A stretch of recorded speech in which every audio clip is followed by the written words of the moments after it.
Hi all. നമ്മളെല്ലാവരും wait ചെയ്തിരിക്കുന്ന ഒരു നോട്ടിഫിക്കേഷനാണ് എയർപോർട്ട് അതോറിറ്റി ഓഫ് ഇന്ത്യയുടെ ജൂനിയർ എക്സിക്യൂട്ടീവിൻ്റെ 2026 നോട്ടിഫിക്കേഷൻ എന്ന് പറയുന്നത്. അപ്പോൾ നോട്ടിഫിക്കേഷൻ നമുക്ക് ഒരു മാർച്ച് ഏപ്രിൽ മാസത്തോടെ നമുക്ക് പ്രതീക്ഷിക്കാൻ പറ്റുന്ന ഒന്ന് തന്നെയാണ് ഇതിൻ്റെ പുതിയൊരു നോട്ടിഫിക്കേഷൻ എന്ന് പറയുന്നത്. അപ്പം ഈ നോട്ടിഫിക്കേഷൻ വന്നാൽ ഉടൻ തന്നെ അധികം വൈകാതെ തന്നെ ഇതിൻ്റെ എക്സാമും കാര്യങ്ങളൊക്കെ നടക്കും. അപ്പോൾ ഇതിൻ്റെ എക്സാം പാറ്റേൺ എന്താണ്, സെലക്ഷൻ പ്രൊസീജിയർ എന്താണെന്ന് നമ്മളോട് കുറേ സ്റ്റുഡൻസ് ചോദിച്ചിരുന്നു.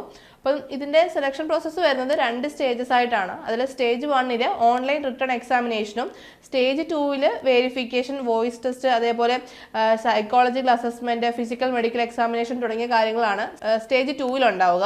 അപ്പോൾ സ്റ്റേജ് 1 റിട്ടേൺ എക്സാമിനേഷൻ ആണ്. അപ്പോൾ ഇതിന്റെ എക്സാം പാറ്റേണിലേക്ക് വരുമ്പോൾ 2 സെക്ഷൻസ് ഉണ്ട്, അതായത് പാർട്ട് എയും പാർട്ട് ബിയും ഉണ്ട്.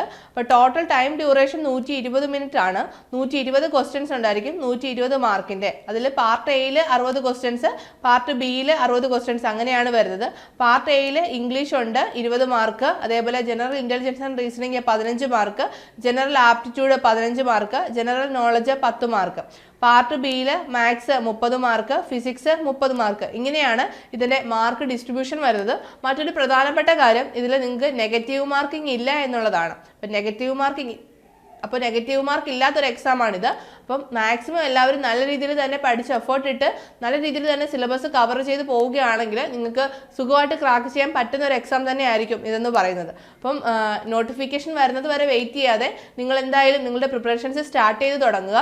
നമ്മുടെ ഏണസ്റ്റ് അക്കാഡമിയിൽ നമ്മുടെ കോഴ്സസ് ഒക്കെ അവൈലബിൾ ആണ്. അപ്പോൾ നിങ്ങൾക്ക് നമ്മുടെ കോഴ്സിനെ കുറിച്ചുള്ള കൂടുതൽ ഡീറ്റെയിൽസ് അറിയുന്നതിനും നമ്മുടെ കോഴ്സ് ജോയിൻ ചെയ്യുന്നതിനുമായിട്ട് താഴെ കാണുന്ന ഗൂഗിൾ ഫോം ഫില്ല് ചെയ്യാവുന്നതാണ്. അപ്പോൾ അടുത്തൊരു വീഡിയോയുമായി വീണ്ടും കാണാം. All the best.